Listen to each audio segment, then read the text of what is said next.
Hello students, जो लोग भी बीपीएससी टीआई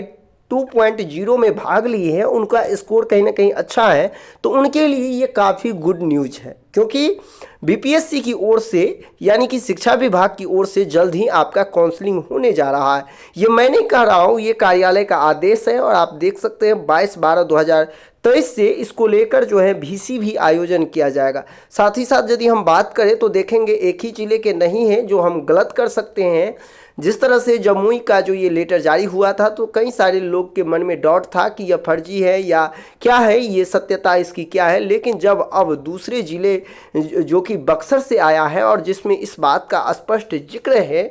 कि वीसी के माध्यम से उनको प्रशिक्षण दिया जाएगा, तो इससे यह स्पष्ट हो गया कि कहीं ना कहीं काउंसलिंग की प्रक्रिया आपको 25 से 26 तक स्टार्ट हो जाएंगे। यानी कि निश्चित तौर पे हम कह सकते हैं कि दिसंबर में आपका काउंसलिंग प्रक्रिया प्रारंभ कर देंगे। विभाग इस तैयारी में है कि जितना जल्दी हो सके बीपीएससी टीआई 2.0 को हम भर्ती करके और इसको जल्द से जल्द विद्यालय भेज दें। क्या कुछ न्यूज है और क्या कुछ आदेश जारी किया है, आइए हम जानते हैं। सबसे पहले आप यहाँ देखेंगे तो बिहार लोक सेवा आयोग द्वारा द्वितीय चरण के अंतर्गत चयनित विद्यालय अध्यापक का काउंसलिंग दिनांक 25/12/2023 से डीआरसीसी के अंदर, ऐसे में ये कयास लगा जा रहा है कि देखिए मैं आपको बारीकी से एक बाय एक करके बता रहा हूँ। जैसे कि आपको पता होगा पहले एचएम यानी कि हेड मास्टर के लिए जो भर्ती प्रक्रिया आई थी, जिनका एग्जाम सबसे पहले हुआ, उनका रिजल्ट हो सकता है ऐसे जिस तरह से जानकारी मिल रही है कि आपको 23 तक भी उनका रिजल्ट जारी किया जा सकता है। और जैसे ही उनका रिजल्ट जारी हो जाएगा तो चयनित कैंडिडेट, चूँकि आपको पता होगा कि बीपीएससी डायरेक्टली उस जिला का अपॉइंटमेंट कर दिया जाता है, उस जिला अलॉट कर दिया जाता है और वो कैंडिडेट 25 से जो बीपीएससी हेडमास्टर के लिए जो पद थे उन पर जो चयन होगा उनका कहीं ना कहीं 25 से स्टार्ट कर लिए जाएंगे और वो लोग आराम से 24, यदि 23 को रिजल्ट आता है या फिर 24 को आता है तो उनका काउंसलिंग जो है 25 से डीआरसीसी जो केंद्र होंगे प्रत्येक जिला में वहाँ ले लेंगे। लेकिन सवाल है कि और अदर सब्जेक्ट, तो देखिए अदर सब्जेक्ट का भी ज़्यादा विलंब नहीं होगा, क्योंकि इस बार एक चीज़ आपको समझना होगा कि बीपीएससी ने जिस तरह से एग्जाम शिफ्ट वार और अलग अलग डेट में लिए और जिस तरह से बारीकी ढंग से आपने देखा होगा कि अभी तक यदि हेड मास्टर की हम बात करें तो उनका ओएमआर सीट भी अपलोड कर दिया गया है। ऐसे में धीरे धीरे ये भी डेडलाइन दिया गया था ट्वीट के माध्यम से कि 10 दिन के अंदर अंदर सभी का ओएमआर सीट अपलोड हो जाएंगे। तो ऐसे में एक बाय एक करके वो रिजल्ट देते चलेंगे और सभी का डॉक्यूमेंट वेरिफिकेशन होता जाएगा। ऐसे में बड़ा सवाल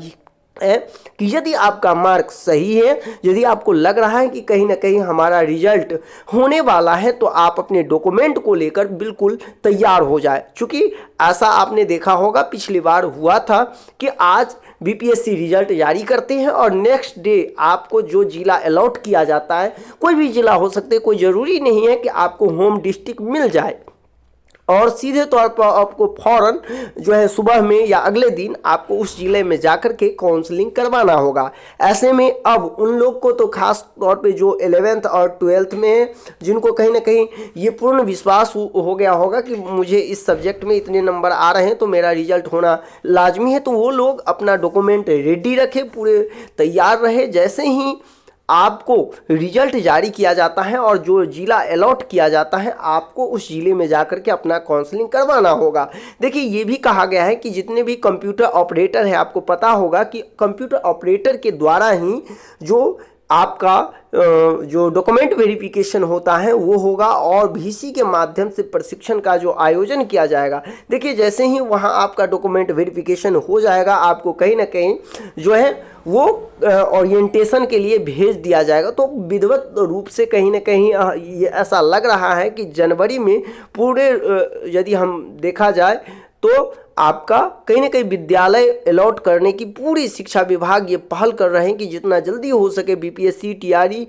2 का जो है सभी कैंडिडेट को हम विद्यालय अलॉट कर दे, तो ऐसे में काफ़ी गुड न्यूज है उन लोगों के लिए जिनका एग्जाम जो है कहीं ना कहीं बेहतर गया है। साथ ही साथ ये भी बहुत बड़ा सवाल है कि बहुत सारे जो कैंडिडेट हैं उनके मन में परीक्षा को लेकर कई सारे संशय हैं, कई सारे डाउट हैं, चूँकि उनका अभी तक जो है फाइनल आंसर की जो आपने देखा होगा सेकेंड प्रोविजनल आंसर की आया है, उस पर भी बहुत सारे लोगों का आपत्ति है, वो लोग आपत्ति कर रहे हैं। बहुत सारे लोग के संशय हैं जो इतने सारे प्रश्न गलती हैं, तो आप लोग बेहिचक आपको लग रहा है यदि कोई क्वेश्चन ऐसा है जो बिल्कुल सही है तो आप 500 रुपया लगा करके भी उस पर आपत्ति कर सकते हैं। और यदि आपको लगता है कि नहीं आपत्ति हम नहीं करें, कोई ना कोई किया ही होगा, तो निश्चित तौर पर यदि कोई भी आपत्ति करते हैं और उसमें फाइनल आंसर की सुधार होता है तो निश्चित तौर पर आपका भी सुधार होगा। जल्द ही से जल्द जो है OMR शीट आपको देखने को मिल जाएंगे। उम्मीद है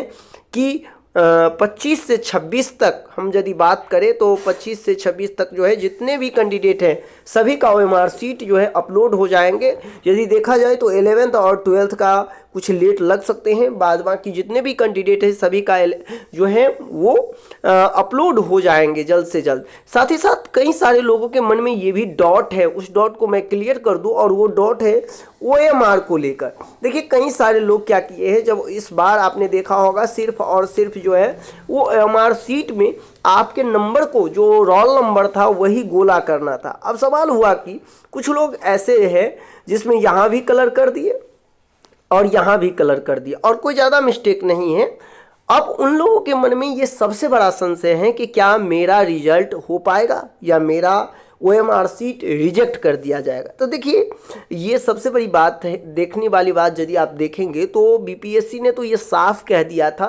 कि यदि इस तरह की यदि दिक्कत आप करते हैं, इस तरह की यदि आप गलती करते हैं तो आपके OMR शीट को रिजेक्ट कर दिया जाएगा। लेकिन यदि एक तरफ दूसरा पहलू हम देखें ये नियम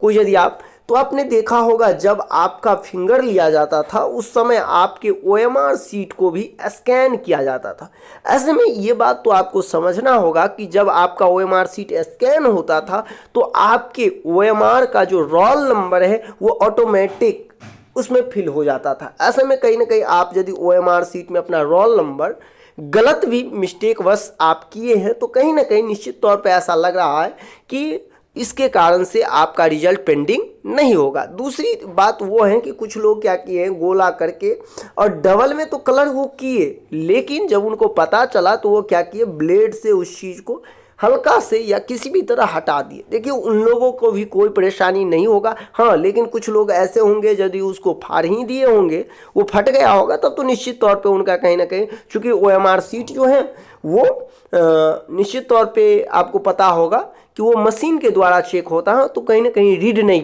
कर पाएगा और मैनुअली तौर पर करने में परेशानी है तो कहीं ना कहीं उनका रिजल्ट पेंडिंग हो सकता है। लेकिन जिनका कहीं ना कहीं वो फटा उटा नहीं होगा, बारीकी ढंग से वो किए होंगे, तो निश्चित तौर पर उनका रिजल्ट होगा। और ये भी आप जान लीजिए यदि आपका OMR शीट जैसे ही अपलोड होता है और उसमें आपका OMR शीट अपलोड हो गया तो निश्चित तौर पे ये आप समझ ले कि आपका रिजल्ट आना श्योर है।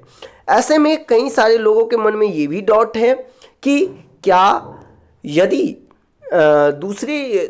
जो कैंडिडेट है जो पास नहीं कर पा रहे हैं लैंग्वेज पेपर में 9 से नीचे आ रहे हैं, क्या उनका रिजल्ट होगा या नहीं होगा। तो देखिए इसके को लेकर आप लोगों के मन में तो अब कोई डाउट रहना ही नहीं चाहिए, क्योंकि इसको लेकर स्पष्ट निर्देश जारी हो गया है कि ये अब इस चीज़ को शिथिल कर दिया गया। उम्मीद करते हैं ये जानकारी के बाद आपको सभी इन्फॉर्मेशन मिल गया होगा। फिर भी कोई डाउट है तो आप कॉमेंट करके पूछ सकते हैं। मिलते हैं नेक्स्ट वीडियो में, अभी के लिए बस इतना ही, धन्यवाद।